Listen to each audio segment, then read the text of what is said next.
Welcome to the What's Your Deal podcast, where we discuss business acquisitions, investments, management, and exit strategies.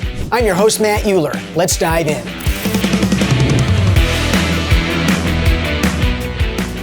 Welcome to another episode of What's Your Deal. I'm fortunate today to be joined by a very frequent client of mine and good friend, Chad Cook. And Chad Cook contacted us about 10 years ago to help him sell one of his businesses. What's fascinating about Chad is that he's been in business and started his first business 34 years ago. And that's if you don't include the paper route that he converted into a paper route and donut sales business when he was very young. But I've enjoyed my time with Chad and also hearing his stories. Since we've known each other, we've helped him sell 6 of his businesses. And as a serial entrepreneur, we just closed one of them about 30 days ago. And the very next day after retiring, he bought another one.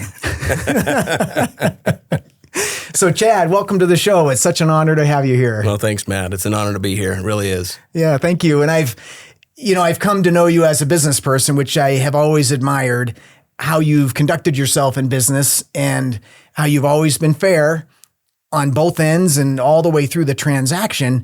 And also how every person that we've worked with as a potential buyer of your business, I think considers you a friend and somebody that they can count on for advice and feedback, no matter when it is. Well, I hope so. Yeah. I'm also fascinated, and I'm going to come to this further in our episode, but you've managed to maintain a family life that I think is just so commendable. And the way you've worked within your marriage and raising your kids while having it sometimes several businesses, if not many more businesses all at once. That's a delicate balance. So it is. We'll savor that for the end. But one of the things that I focus on in my podcast is business, of course, and transactions. But all of those things in my experience without a personal life to come home to can get way out of balance and be devastating if not managed well. So I do want to reserve some time to pick your brain for our audience's benefit, because I already have personally, but for you to share how you've walked that line. Absolutely. So let's start with your entrepreneurial journey. So what inspired you to start out as a business owner at such a young age with a young family and without a steady income, which is what keeps most people from going down this journey in the first place? Well, I think not having anything means you don't have anything to lose. That's very good. So, no, I think from a very young age, I just had this desire to be an entrepreneur, to own my own business. I've enjoyed life. I love the outdoors, and I felt like that if I could be successful in my own business, that I would have more time to do the things that I love, which is my family and the outdoors and things. So. That's not always how it ends up, but that's what motivated me in the beginning. That's great. And you had shared a story. I'm not sure if it was one of your first businesses, but how it was really weekend driven. I mean, that's when most of your business activity occurred. And literally you would have your kids out of school, right, for family time. Absolutely. Absolutely. So early on in the Family Fun Center business back in the early 90s, you learn real quick that nights, weekends, and holidays are when you're making hay, as they say. So, we had to have a unique dynamic in our household where, we would take the kids out of school midweek and take them to the lake. Well, the benefit was there wasn't anybody there. Right. The drawback was that the school administration didn't like that. Right. Did have a few conversations with some of the higher ups, asked for a hall pass, if you will, and we continued that because that just was something that we knew was important, and it was really difficult to be gone from the type of businesses that we've been involved in during those busy times. Yeah, and so let me take a step back, because you mentioned Family Fun Center, but you've owned 12 businesses since you started out, again, without counting the paper route that you converted into a donut sales business as well. Can you walk us through a little bit of the businesses you've owned, just to give our audience some perspective and what your focus has been? Well, early on, I had a little business called Sand Toys Unlimited. So, as I mentioned, I love the outdoors and I love fun things. And building sand rails for the dunes and lifting trucks and stuff back in the 80s was quite the fun thing to do. And I found a way to make a little money while doing it. It did become a challenge. It wasn't steady. With the family and starting to have small children, I did have to take a job. I worked for a home center. They're not as big as they are nowadays. It was a smaller one. And I happened to be working on the day that the space shuttle exploded. And everybody was watching it on a TV in the electronics department. And I was standing there watching as that happened. And literally customers, staff, everybody was standing there. And my boss came by and looked at me and said, "Get to work." And I said, "You know what? I'm gonna get to work on my own business." It was pretty pivotal for me.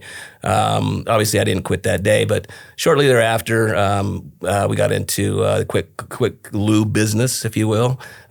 Did some air conditioning, automotive air conditioning work. Continued to do some automobile fun stuff. Buying and selling and fixing up, and kind of a gearhead.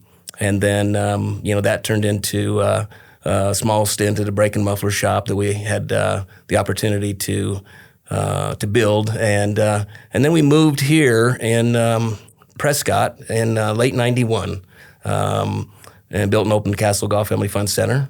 We ran that through 2004, and then we opened Freedom Station in 2005.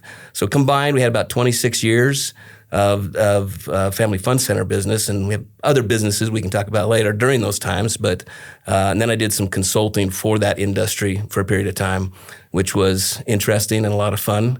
So that. Yeah, and so Family Fun Center, for people who may not understand, I mean, that typically involves, I think your first business it had a significant outside presence, right, with miniature golf and some of those things. Mm-hmm. And then with the next one, it actually became huge, significant. How many square feet was? The game room, so it's comprised of multiple, there's batting cages, go-karts, bumper boats, miniature golf, driving range in our first facility. Second facility was in an entertainment district by Harkins Theater. It was more indoors than outdoors. So when we were in the more indoor or in the more outdoor facility, we did about 72% of our revenue during the summer months. Whereas when we did the full-on indoor, we had less seasonality, still some, that caused us to recognize that there's some other opportunities. So we got into party rental business, Well, part of what I appreciate about that, and hopefully our audience will as well, is there are certainly businesses that people can get into and buy where the overhead might be lower and it's more service oriented or product driven, that kind of thing. But the commitment that it requires for a business owner or an entrepreneur like it did you to commit to the long-term leases and leasehold improvements, those are very, very significant commitments and investments. Absolutely, and scary. And scary. Yeah, I think you have to really believe in what you're doing, and there was a time, I'll share, the Great Recession, which many folks went through and lost quite a bit. At that point in time, we were I think about 4 businesses deep. So we had a party rental company, we had a game route, which I can explain a little bit more about that later, and then we had the fun center, can't remember what the fourth one was off the top of my head, but they complemented each other. And somewhere prior to that, my best friend and his wife were landscape contractors, and they had a small landscape maintenance business, and they were raising small children. Their contracting was really taking off. So there was an opportunity to buy that business from them, very small. I grew it a little, but eventually sold it to another friend of mine who did wonderful things with it. Mm-hmm. And decided, even though I had a background in mechanics and some of that kind of stuff, we chose to look for diversity, but also things that complemented what we were doing. So just a side note, my IT guy came to me one day and he said, hey, you want to do a new email address with .fun at the end because everything you do is fun. I said, great. So I don't know, that was probably 14 years ago or something like that. So we just developed, my wife and I developed kind of a keen idea of trying to grow in like businesses, and then eventually we were selling a Dippin Dots ice cream in our fun center, and we became a distributor. We bought a territory, and then we bought a number of territories, so we grew the whole state, and that's the one that we just closed on the 30th of June, which brings us to today. Yes. I used to look at my phone quite often to see how many missed calls, missed texts, missed emails, who needs what. Now I look at it to see which day it is of the week. So that's what retirement can look like. And yeah, there's you fill your days fast. Yes, yeah. But like I said, we did immediately purchase another business. It's quite passive, which goes along with the one that we developed over the years, which is the game route business. So, when you visit fun centers, bowling alleys, movie theaters, you see games in the lobbies and stuff, and that's what we call the game route business. Actually, that business, that industry's been around for many, many years, and it's a very good business. Obviously, it's a very capital-intensive business, and there are contracts and things that have to be negotiated. But at the end of the day, the machines are there working hard while you're not, and then you stay up on top of them, buying the new equipment, keeping the merchandise fresh, and taking really good care of the locations. We pay them a commission and clean and organize things really well, and hopefully at the end of the day, it becomes something that they look at us as a partner. So. Which oftentimes there's a revenue share model in that industry. Absolutely, so they are truly partners in some ways. And it's one of just to touch on that for a minute, it's actually one of, after completing hundreds of transactions myself and evaluating thousands of businesses, is one of the, what I would call probably truly more passive businesses than most. A lot of businesses, even if they start out passive, you lose one key employee or there's some huge issue with a customer, you can get yanked into a full-time role in that business. In the game route business, that's really not the case, is it? I mean, as long as you've got the accounts in place, you pretty much. Yeah, I think there's some key elements there. You do have to have technicians. You have to, I've been doing the game route business for about 33 years. It was something that I always saw as an opportunity that was less hands-on, and by design, all the other businesses have been very much hands-on. In the early days, the crafting sand rails and trucks and stuff like that, at best I might have had one or two mechanics working under me, but I was me, working away. And my family, my kids, they all grew up in all of our businesses, and if they wanted to go to the fun center and play, they had to put in some work, and they did 3 hours of work, they get 3 hours of play. Oh, that's great. In the automotive businesses, my oldest son especially, I mean, he would be in diapers helping me, hand me tools and stuff, and so we did what we could to make the environment a family-friendly environment.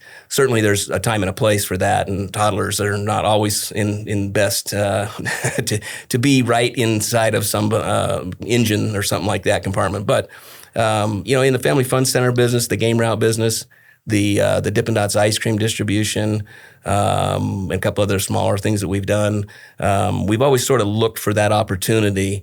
And we've involved the children throughout the years in some of the decision making, and taking that in stride with what age and maturity they were at, but trying to take into account. So they saw us work really hard. They're all good, responsible kids. They're all very supportive. And that's important because I think my number one supporter is my wife. We've been married over 42 years. There's been times when she's seen things in me that I haven't seen in myself. There's times when she's pointed out things that I can't see. And I'm very grateful for both of those because it does take a team, and it starts with that relationship and that partnership more so than anything. Mm-hmm. Well, and that certainly ties into the family piece that I want to dive into. But before I do that, let me ask you a question. So a lot of the people in our audience are either people who already own a business or who are aspiring to own a business, and you've owned 12. Or maybe 13 with the one you just, it's hard to count. It's I've been only a long got so many time. fingers, Yes. but quite a few. So did you get into those opportunities based on your interest, or was it based on an opportunity, or was it strategy? Like you saw a need? Can you walk us through how these evolved? Because from the outside for you, it appears like they just happened easily and organically, but I like to talk on our podcast about people's recipes. When you buy a business, there's a recipe, there's a strategy for getting a result. Sure. And one of the recipes that I see in you is your ability to create business and businesses in a way that almost seems effortless, but I know there's more to it. Sure. Yeah. So can you share that with us? Well, I think two or three things. One, I think that, I had supportive parents, and even as a teenager, I had ideas, and, I was never told, oh, that's a dumb idea, or, I was more or less, told, hey, if that's your desire and you think you can do something well with that, my dad said, don't make it difficult for people to give you their money. And that stuck with me because, a lot of businesses, it's you're just selling some merchandise off a shelf, which is a good business, and we operated a hardware store back there in the 80s, but the reward for me comes in the satisfaction of the customer with whatever product or service I'm doing. So that's been the driver, and having fun doing it. Do something you enjoy and call it work. I remember my dad saying that too when I was very young.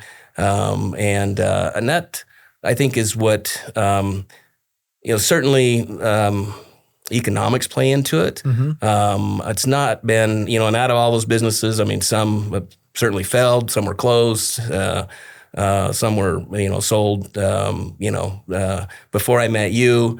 It was like selling a car or a house. I put it out there and got some interest. And, I think the recipe was something that didn't take me physically away. I had a friend that was an airline pilot, and he was gone more than he was home. And I saw, how that worked and his dynamics, and he was older than me, but I just saw how, and he had some great times, but he also had some remorse of what that does. And I think that there's, wonderful people and families and couples that do well with that type of situation, but I knew it wasn't for me early on. And I think part of that recipe became interesting, as we started to grow through the pain of the business, being an entrepreneur, the economics started to play in more. And then I had to look to the side of it that would give me an opportunity that, I'd say, well, what's the long term of this business? Building sandrails and lifting trucks was fun, mm-hmm. and you got to test drive them all. And so you have to take them someplace. It was very enjoyable, but at the end of the day, that wasn't something that I could take my wife and some newborns and, toddlers and stuff to. So, and then the economic part of it became very clear that these businesses had to have, for me, I think it became, can I sell this business? Because interesting. Yeah. Early on, it was more like, I'm just having fun. I'm fixing stuff. I'm doing this, and while that was rewarding and the customers liked it, it was just me. So there was nothing to sell, mm-hmm. Yeah, a lot of people, I think, run their businesses. A lot of people I talk to run their businesses thinking of it more as a job, but it's a business. But they don't realize that it can be a very significant asset. And for a lot of people, their most significant asset when built correctly and over time. And so it's interesting that you share that. So we've worked together on the sale of 6 of your businesses. How have you decided when it's time to sell one? And just as an example, 2 of those were game routes. Mm-hmm. So again, those are the businesses that would be considered more passive, but it was time for you to move on from those. So can you share with us how you've made those decisions as a family? Sure, absolutely. The number one answer there is a lot of prayer, and my wife and I agreeing and disagreeing working through those disagreements till we agreed. I think I sort of set an age time frame as I wanted to still be healthy, young enough to explore the world, to do the things that I love to hunt, I love to fish and hike and enjoy the outdoors in so many different ways.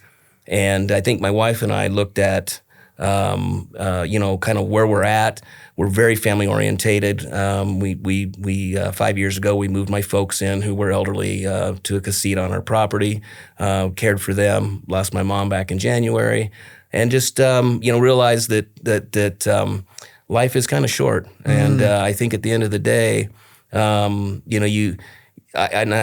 should back up and just say, I realized that many, many, many years ago and said, is what I'm doing something that I can sell to somebody and then I can go do something else when I'm maybe tired or bored of it, or maybe it's not as successful as I want and I don't want to be married to it, and then I think there was quite a bit of times where we didn't know the answer, like exactly when that was going to take place, but we knew, in about 2012, 2013, after going through the Great Recession, I started thinking more in terms of time frame. And you want to sell a house or a car, you put it on the market, and car's probably gone in 2 to 3 weeks. House is probably gone in 2 to 3 months. Business might be 2 to 3 years. And I think I learned that early on. So, yeah, it's a great point. And one of the things that's unique about you compared to a lot of the people I deal with is you really did plan ahead. I mean, it was not uncommon for us to talk about a business you owned that you may want to sell in a year or 2 or 3. And a lot of people, that just sneaks up on them and they don't plan ahead. You've been very strategic, may sound a little too formal, but you've been very contemplative about what's next in your life. And Brenda as well, your wife, who I've gotten to know through these transactions and watched how you both work. It's a team sport, and it's definitely planning ahead for what's coming, but without this overwhelming sense of urgency or need or desperation. It just is part of what you have worked your way through. I think that's important, Matt, because yes, I think, certainly there are times that you feel like you'd like to turn in your 2 weeks notice to yourself. The desperation to sell this business has been there, but by far, I think it's learning early on how long it takes, how to prepare the business, how to prepare the books, how to keep it healthy. When you've maybe lost some interest, maybe you've done this for so many years, you're a little burnt out. You want to keep that going as healthy as you can. And I think, too, it's something that, in our world, it's our Lord and Savior first in our world, my world, Brenda's world, and family. And then there's some self in there after that, and then it's business. And not all those are in equal amounts of time. Like the first one's not the most time. I mean, there are times where I'm on my knees a lot for a lot of hours, but there are certainly times where, in the line of business that I've been in, where we would, miss going to Sunday, church for months at a time during the peak season. So, I think as we started to get a little bit later on, the children were teenagers and then started to move out. We started to explore the ideas of what would life look like, and then backing up from there, how long would it take for this business to build to this point? And then that there's kind of a plimsoll line, like on a ship, that gives you to break even, and then there's that part where that ship's just really cruising, and it looks attractive. So I think we started looking at a timeline of the attractiveness of this business to somebody else. How would we get it there? What makes it? So the game routes are a great example. Some of our growth, a fair amount of our growth, was buying out competitors who weren't, quite frankly, doing quite a good job. And then going into those locations, bringing in new equipment, bringing in services and relationships and things like that to really develop that business into something that it could be sold. I think everywhere there's been a door open. I don't know that I mean, I've started business from scratch. I've bought businesses. I've bought and sold businesses, as you know. I think it's not the same thing every time. It's just been the overall vision of what's important to us as a family and what we want to see this business turn into as if it was one of our children. You know, you always have a vision for your children to turn out well, not to be a menace to society, be happy, be healthy, find a nice, good spouse, you know, that kind of thing. So you develop them young, and you try to do the same thing with a business is kind of what we've done. Well, I'm so glad you shared that. Again, I'm always looking for people's strategies, recipes, and what you just described. I mean, imagine, and I know you can because you did it. You just shared it with us. But I'm thinking through, if I thought of my businesses the way I think of my children, what a different mentality. And it also, I think it brings, although sometimes I can get worked up trying to raise my children, but having known you as long as I have, there's a calmness that you carry around business. It's not life and death. It's not, and literally, I think what you just shared is part of how you might be able to maintain that mindset. I mean, you literally just raising a business. And I love that. I think that's, you know, when it's your baby, people call it that, right? That's right. And you get out of it what you put into it, just like with your family, you know, and business, it has rewards. And I think relationships are probably the key thing to business and family. Good relationship with your spouse or significant other, your children, the people in your life that matter more than business matters, more than anything matters. And I've always felt like everything that I do in the business world, I should conduct myself the same way as I do at home. So if I'm loving and supportive at home and occasionally lose my temper, then maybe that's the way I should run business, and it's worked well for me. And I think, you know, relationships are very key, and I think that's one of the things that I would put really high on that recipe list is whatever you're doing, make sure you have put all the effort you can into the relationship, and that could be just one transactional customer, it could be a partner. You know, partners, whether they're friends or families or just business partners, those are all difficult. They do work in some ways, in other ways they don't. But the effort has to be put into that relationship because you know you're always going to have something. I call it an emotional bank account, and I read that in wisdom literature back in my 20s. And you know, it's a great metaphor because that relationship, when you screw up something, and you will in business, you want to be able to see that emotional bank account that you've put lots of deposits in. So when you inadvertently make that withdrawal, you can go to that customer, that client, and just say, you know what, I'm really sorry. I screwed up. And that could be your employee. It might not have been anything you did, but you got to make it right. And I think then when they give you that opportunity to, that's where that emotional bank account comes in, you know. Well, I appreciate you sharing that. And it's, again, as I'm learning more about you today, even after all these years, but these are the things that are what make you up and the business person you are. And I love to focus on wins, and I think compounding wins is important.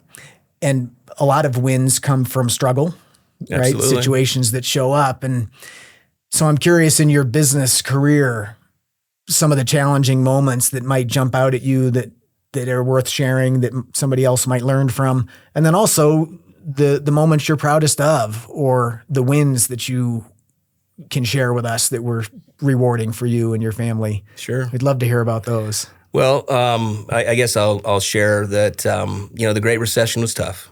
As I said, we had multiple businesses. We had income producing debt.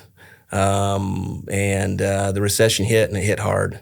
And pretty soon the savings was gone, and we were pumping money in, and we were taking money on our home equity, and we were trying to see that light at the end of the tunnel. And we were praying a lot. And there was, you know, plenty of discussions of, you know, is this going to work? How's this going to work? Fear, scared. You know, you deal with all the emotions in a family setting when a family member gets ill or gets hurt or a myriad of other things. And it's similar in a business when you've got so much time and effort and money invested, and then you see the revenues just tanking. and there's nothing. It's so big that there's nothing you can do. I've shared this a few times, with my children and other, young people. There was a time we were buying our groceries on credit cards, and that was a really eye-opening experience. And I swore that if we ever got past that, we would become debt-free, and we would live and preach debt-freeness as we could. And there were times when it looked like we might have to file bankruptcy. We held on. My wife and I talked about it and knew that if we were to file bankruptcy, close those businesses down, we would never have the same amount of time or resources left to rebuild and get to that point. So if we could hang on to a point that it wasn't idiotic, we decided to try to do that. It was not easy. It was very difficult. And then we started to see a little light at the end of the tunnel, and this business started to do better, and then this one started to do better. And being diversified in different businesses meant too that when cash flow stopped here, we still had some here. And then when that kind of went down, this one started back up. It was really a interesting time. And then there were some people, and I've done this with every industry I've been in, that I went to industry leaders, and I thought, if I could get them to talk to me, if I could get their help, and my relationship skills is where I felt like I had a lot to offer. People do like to talk about themselves, and successful people have a lot to talk about. And so in all the different types of industries I've been in, I've sought out industry professionals, picked their brain. One in the family fund center business was a real dear friend of mine, Rich Allman, that he jumped in 2012. He looked over my business and he said, "You know what? This is what you got to do." And I said, "I know, but I'm scared." And with his encouragement, we did that, and we got that business turned around and sold it, made it profitable again. We sold it in 2017, I think it was. I think that was our first transaction together. It sure was. I saw the need to do that in about 15, and it took us to 2017 to get it done. I think that there's a lot of opportunity in failure, and in adversity. I think that, when you think about a mentor, certainly my father was a mentor. Rich, I just mentioned, was a mentor. My wife has been a wonderful mentor, and has devoted her life to our family to the point that it just made me realize when it was easy to get involved in business, and hey, family, I got problems over here. You had to table the business problems and be a dad and a husband, Well, that's great. And I appreciate you sharing the humility, especially of the tough times, because it's easy to focus on from the outside, seeing all of the success and everything that's gone right. And everybody I've met has been on the ropes and down and out. And, because I know you, I know the significance during that period of time. Some of the leases you had committed to are substantial overhead. Absolutely. And when the machine's running great, it's fine. But when it slows down, that overhead does not stop. And I can relate to how scary that is, and really appreciate the way you took that on. You also used the term I want to pull out of here, which was income producing debt. And just for our audience, there's a difference between income producing debt, which is debt incurred on something that's going to make money, as opposed to consumer debt, which can be boats and, toys and whatever else that is not income producing. And I personally believe that income producing debt brings some more safety, because ideally the income is there to pay for it. It's not just consumer. But when the income stops, that debt is debt. And I appreciate the piece that comes with, like you say, being debt free, and how that situation and circumstance in your life led you to a new course. It certainly did. I think when you get hit with something, an epiphany or whatever you want to call it, and it hits you so hard, and you are never going to go back down that road because you learned from that, it does something that it makes you in a very, very strong way. Like the biggest opportunity in the world could come our way. And after that commitment was made, we just didn't do it. And we were blessed because when the pandemic hit, we were 100% debt free. We had been rebuilding. We had some savings. It shut down everything that we were doing. We used the time to do some remodeling at the house, around the warehouse, took some trips in the motorhome, just had to make the best of it.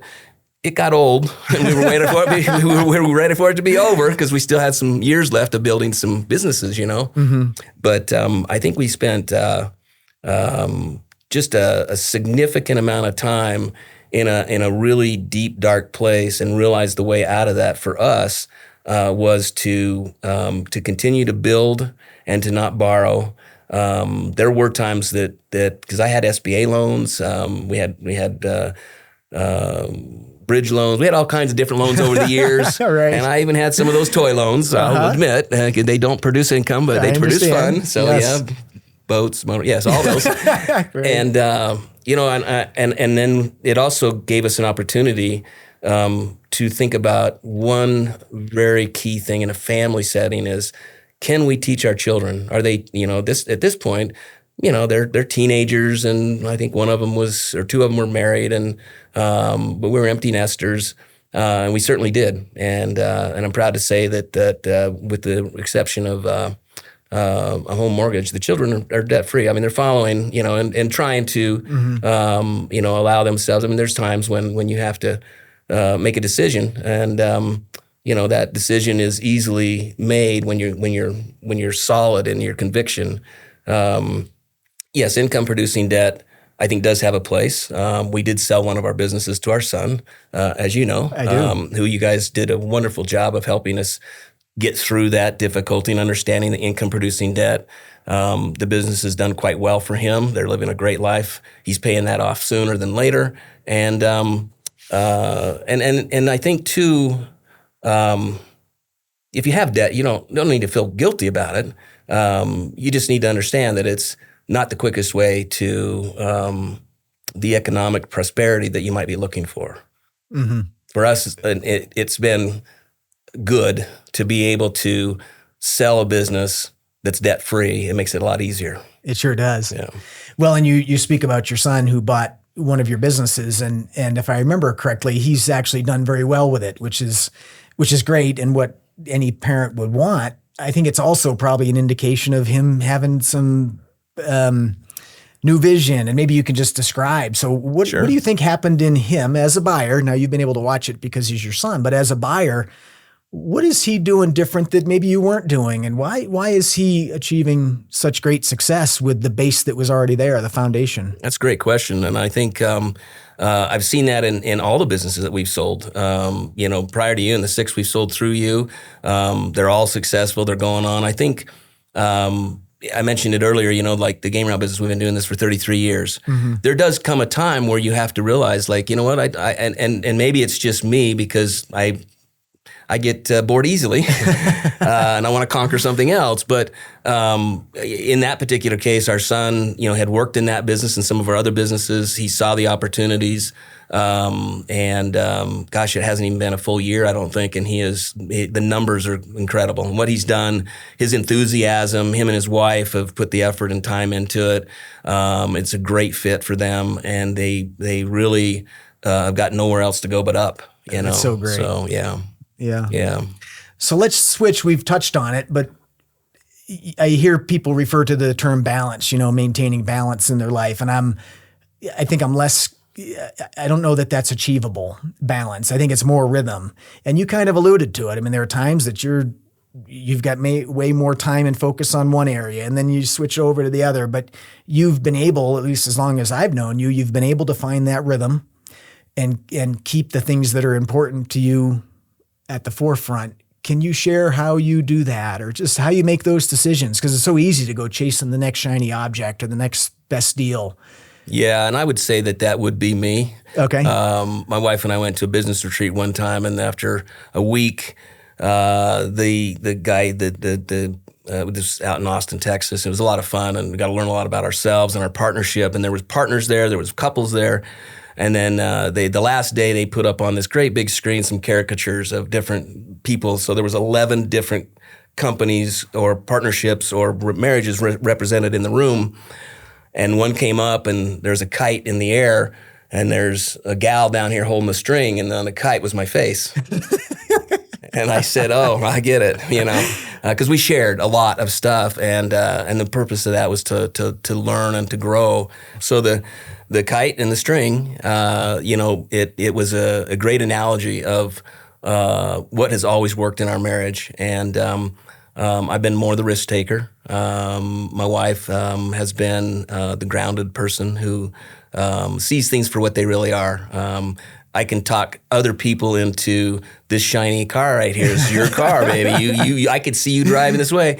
And I could talk myself into doing the same thing and going into debt for it. Mm-hmm. But again, I think that with her right there, it also gave me confidence. Because had I have gone on my own, I would have failed. There's no question. And so that balance, that rhythm comes from, I think, a deep love and relationship with my wife. Understanding that that it's God, our Lord and Savior first, our children. I can truly say that my kids love me, and I know that that's easy to say, but I've seen it where people just they don't have relationships with their children, and dysfunctional families run dysfunctional businesses. I've seen that too. And when I was doing the consulting, I was involved in very directly involved with some very wealthy families who were building fund centers, and the dynamics within that, they didn't have the rhythm, and because they weren't grounded in those primary things. So I think my rhythm comes from just being grounded in those things that I've always felt are the most important. And yes, there was my wife one time, I came home and she bought a hammock. And I said, "What is that?" She said, "You've worked 39 days straight." We were opening a new business. Okay. And she says, "You need to go out there and rest in the hammock." They gave me that grace. They let me pull back from being a father and a husband, do what I needed to do. And then they just, they gathered around me and we barbecued and got back to being in rhythm. Oh, that's so great. So. And I appreciate, because I know, Brenda, that the dynamic between you, and this is strictly my opinion, but if you didn't respect her, it wouldn't matter what she said. Absolutely. And from having met with both of you a long, long time ago, one thing that I got right away is she is Team Chad. And her being on your side is just, knowing when to call you out or point out something you may not see. But that mutual respect between husband and wife as business owners is something that I saw right away and has worked for you for a long, long time. Absolutely. 100%. I think, there's been challenges for sure. And there were times I would tell her everything's going to work out. She, how do you know? And I said, well, I've been on my knees a lot, and and I just know it will, because we'll be fine no matter what, and hopefully she never listens to this podcast, but I married way up. You married up? I married up, yeah. So, no, she is a dynamic woman, and the fact that she does see things differently brings so much value to the table. And it's just like any partnership, you see your baby as being the most beautiful baby. You don't want somebody to tell you your baby's ugly, your idea, right? Uh-huh. So you got to be really, and when I was doing the consulting, I had to be really careful about that, because people have this idea and a dream for this family fun center, from the name to the attractions to the whatever, and they spend millions of dollars.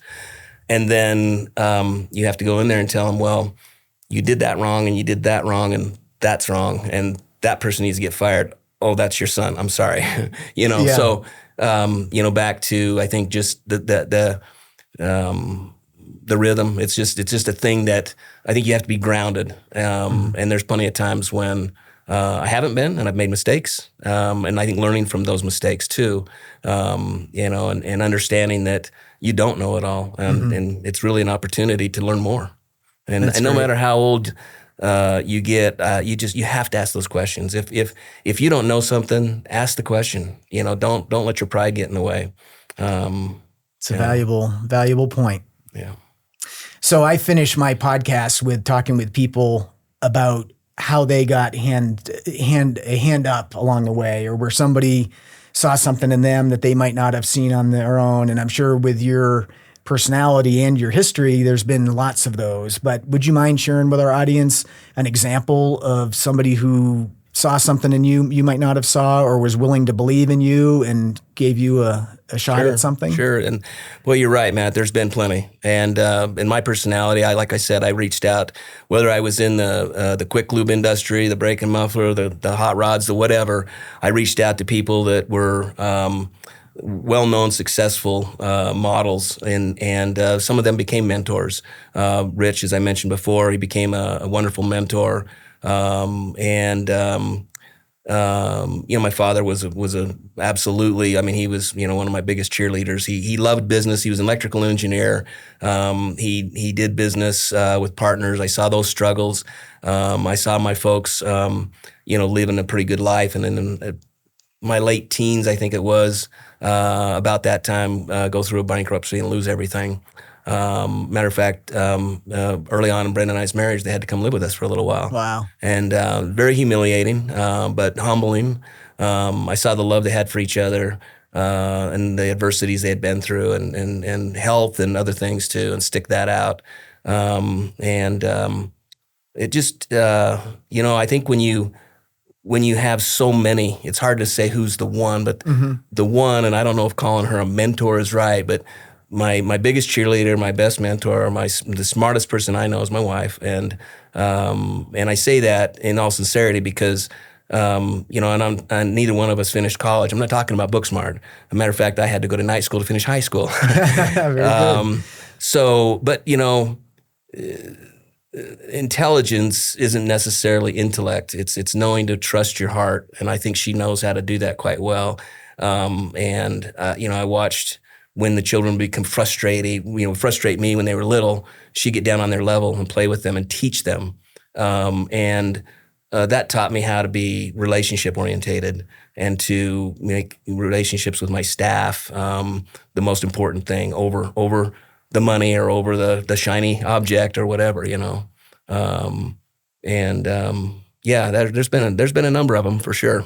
Yeah. Well, I appreciate that. And I'm not surprised Brenda is one of them that came up, because having watched your career, I would have guessed that. Yeah. So, well, it's been a huge honor having you on the show, and I thank you so much for joining us and sharing everything you did. Well, thank you, Matt. It's been a pleasure being here. The roadmap has been long, and didn't think about that until you brought it up, but definitely a pleasure. Thank you very much. And I'd encourage folks out there to, really, think through and, try to really, Matt and his team are just amazing people at what they do. Lean on them. We certainly did. We learned a lot from you, Matt, and your team. I just can't say enough about that. I think that we all need professionals in our lives. And early on, I learned that accountants and lawyers, some of them would try to be a business partner or try to be the other profession. And I learned early on, no, you take care of this, you're the accountant, and you take care of this, you're the lawyer. I'll take care of my business. I need this advice, or I need this protection, or whatever. So that's just another little tidbit that I think I would add in there. Well, thank you. Looking forward, yeah. So. Yeah, thank you for that so much. Yeah. Well, I hope you've received a lot of information and heart from this episode. It's such an honor for me to have somebody like Chad here. Most of us, and a lot of our guests they own one business, or maybe they've owned two. Being able to pick the brain of somebody who's owned 12 successfully. And when I say successfully, I don't necessarily just mean achievements. I mean family, rhythm, business, the ability to retire, financial freedom, and most importantly, peace is pretty unique. So I hope you enjoy this episode as much as I have, and we will see you on the next one. And that's a wrap on today's episode. We hope you enjoyed the conversation and got some valuable insights into the world of buying and selling businesses. Want to be a guest on our show? If you have a deal that you'd like to discuss with us or a business story to share, we'd love to hear from you. Shoot us an email using the contact information below in the episode notes, and let's make this happen. Never miss an episode. Make sure you subscribe on Apple Podcasts, Spotify, or wherever you listen. And if you found today's episode helpful, please leave us a review. It helps more people like you find the show.